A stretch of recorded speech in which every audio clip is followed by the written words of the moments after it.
Hello, everyone, and thank you for coming back to Dale Chanel's 40s World, where we read the Bible, we study the Bible, and we pick a book out of the Bible to discuss, okay, for our edification, for our understanding, and to ask the Lord for discernment, which is another way of asking Him for wisdom when we're dialoguing and we're reading the Bible on our own. Okay, we're still in the book of Job.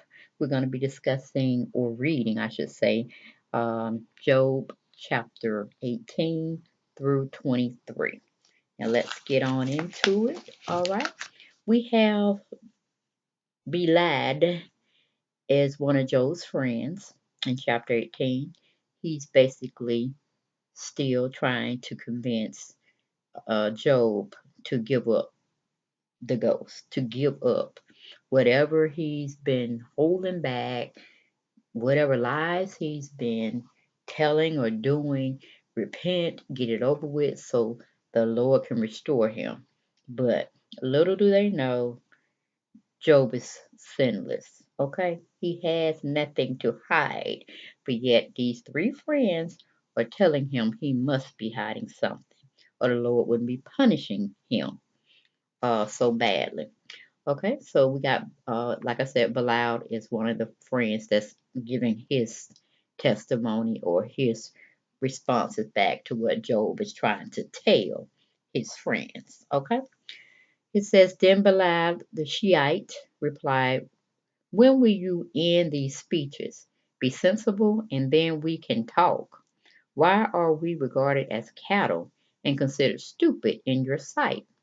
You who tear yourself to pieces in your anger, is the earth to be abandoned for your sake? Or must the rocks be moved from their place?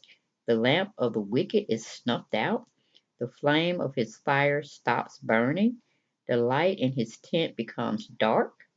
The lamp beside him goes out. The vigor of his step is weakened. His own schemes throw him down. His feet thrust him into a net, and he wanders into its mesh.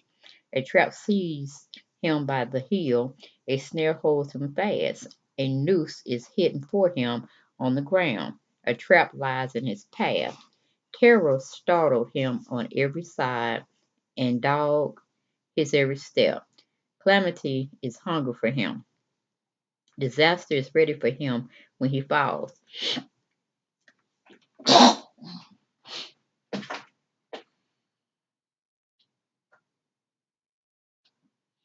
Excuse me about that.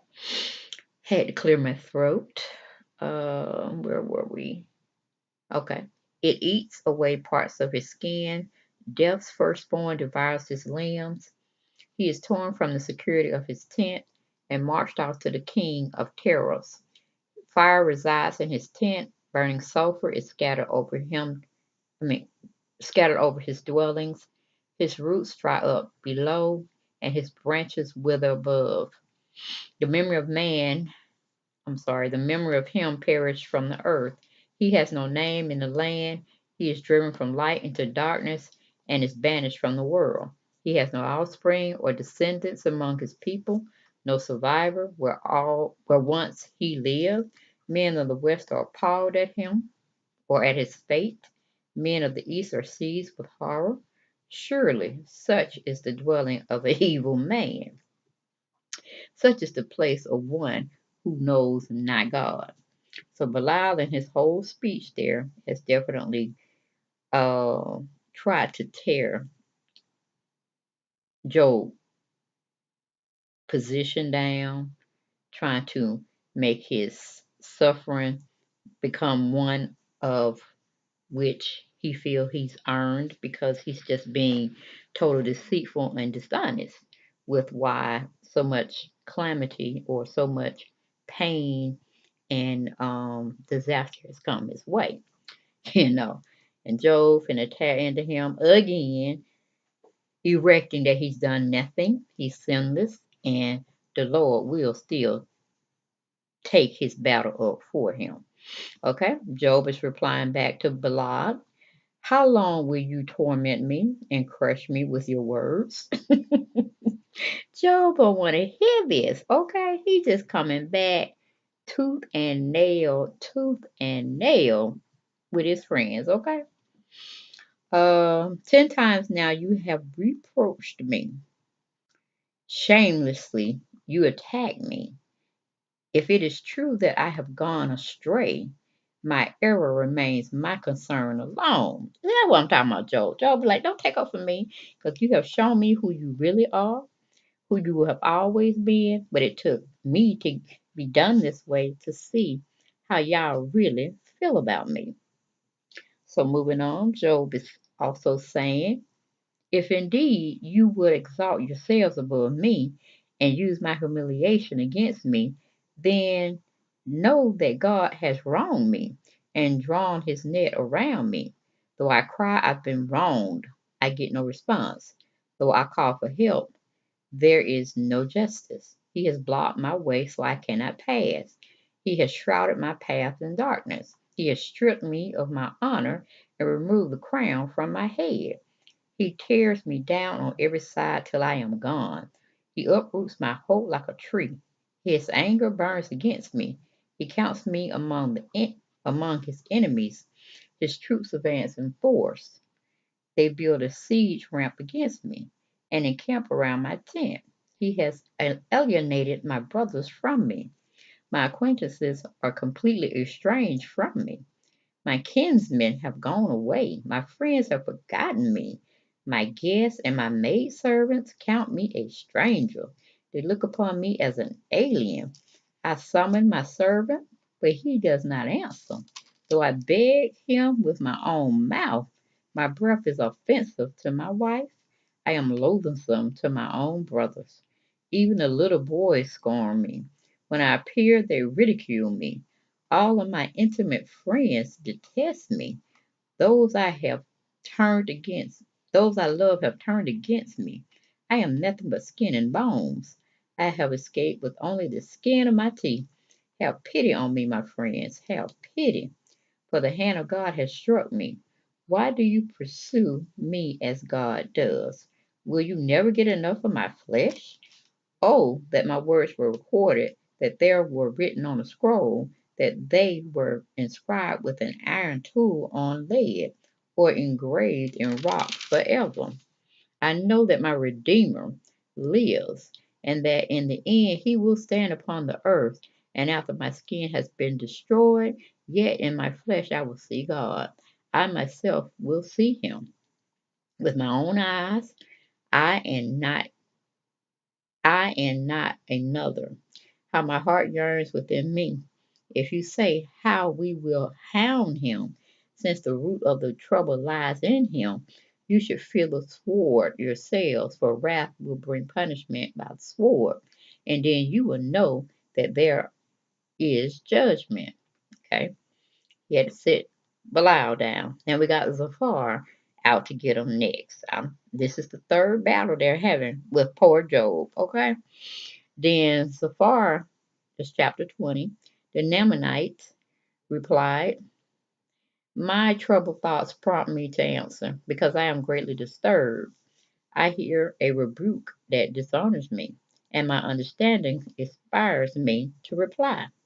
Surely you know how it has been from of old, ever since man was placed on the earth, that the mirth of the wicked is brief, the joy of the godless lasts but a moment.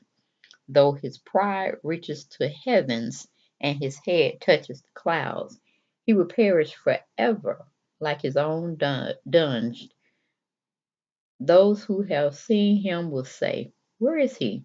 Like a dream he flies away, no more to be found, banished like a vision of the night.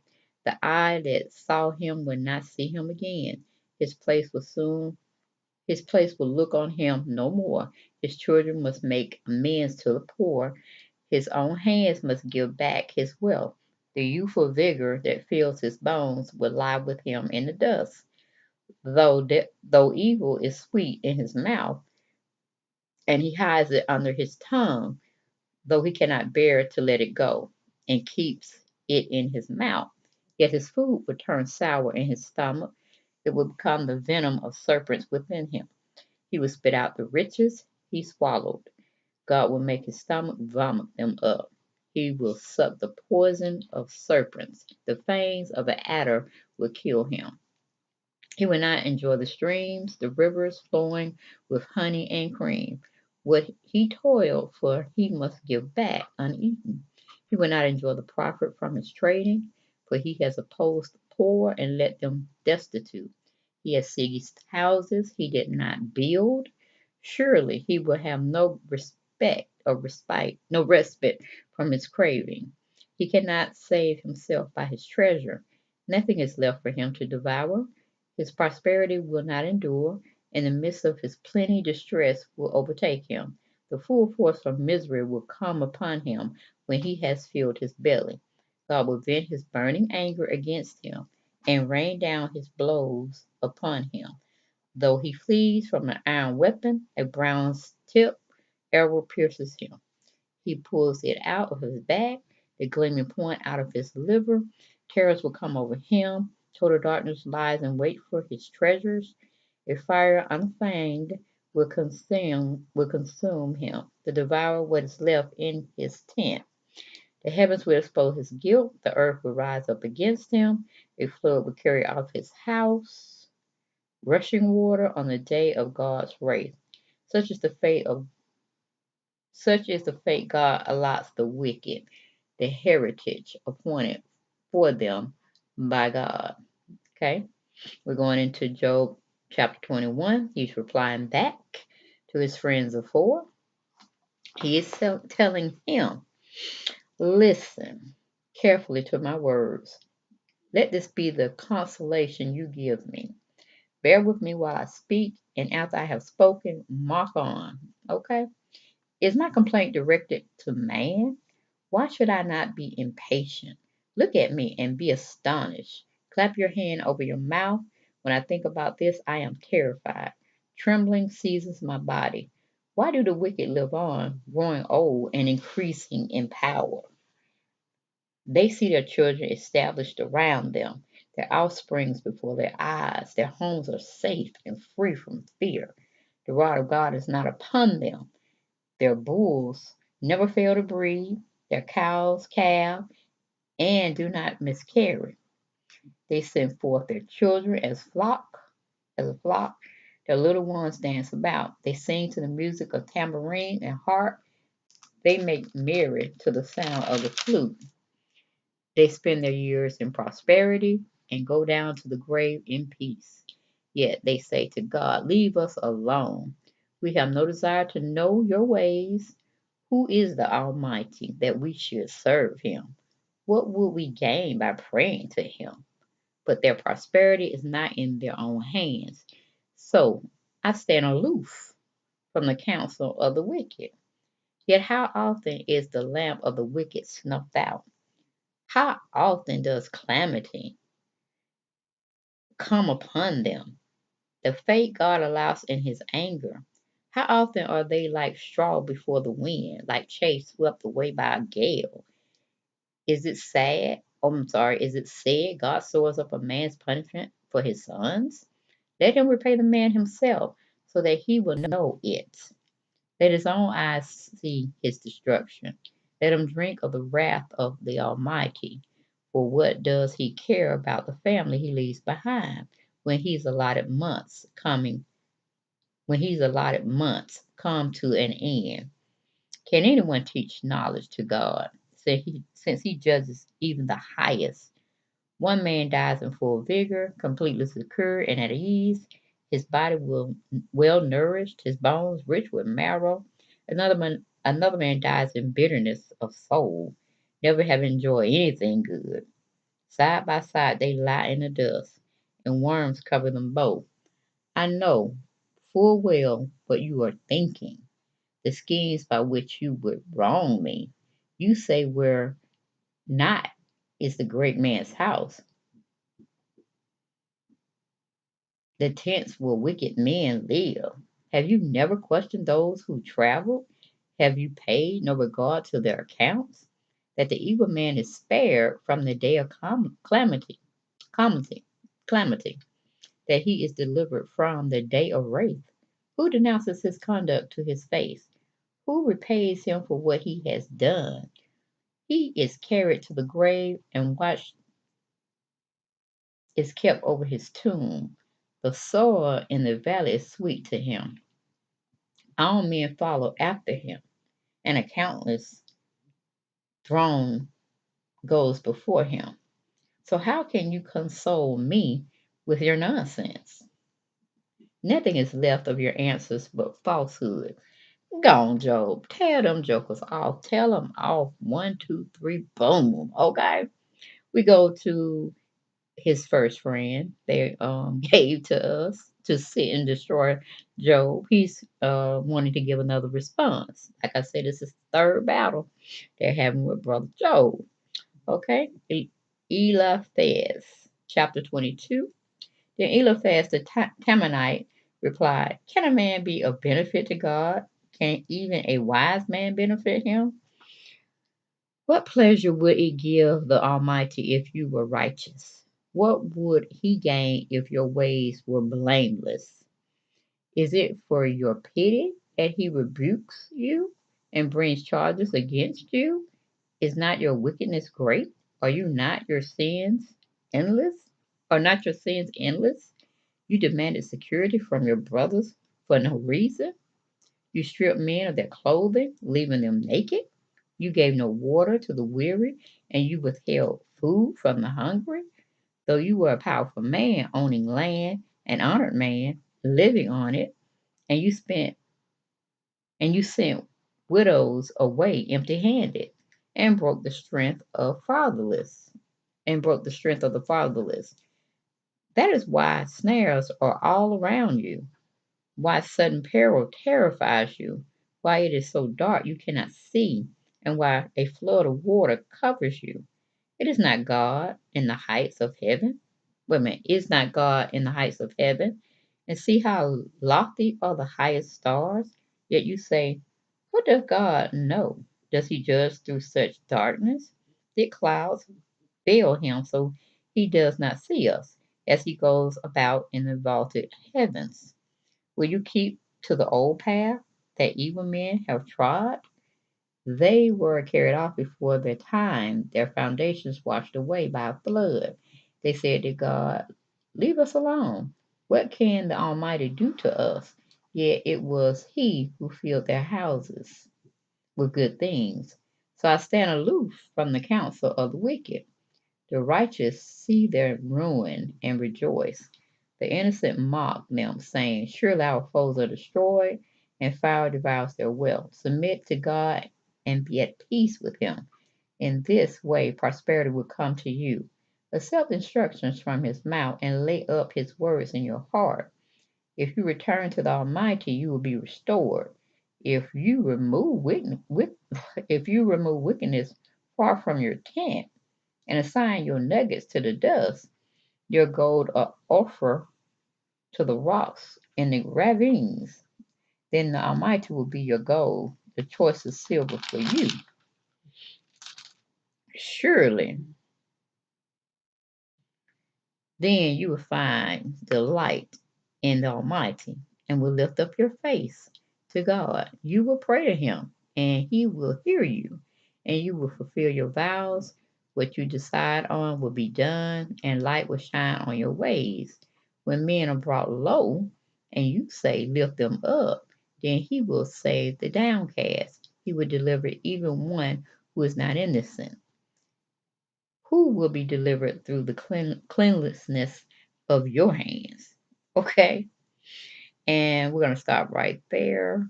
Or did I say I was going to go on to 23? I think I did say I was going to go on to 23. So we'll go on to 23 because Job got to reply back. Okay? Okay. Chapter 23. Even today my complaint is bitter. His hand is heavy in spite of my groaning.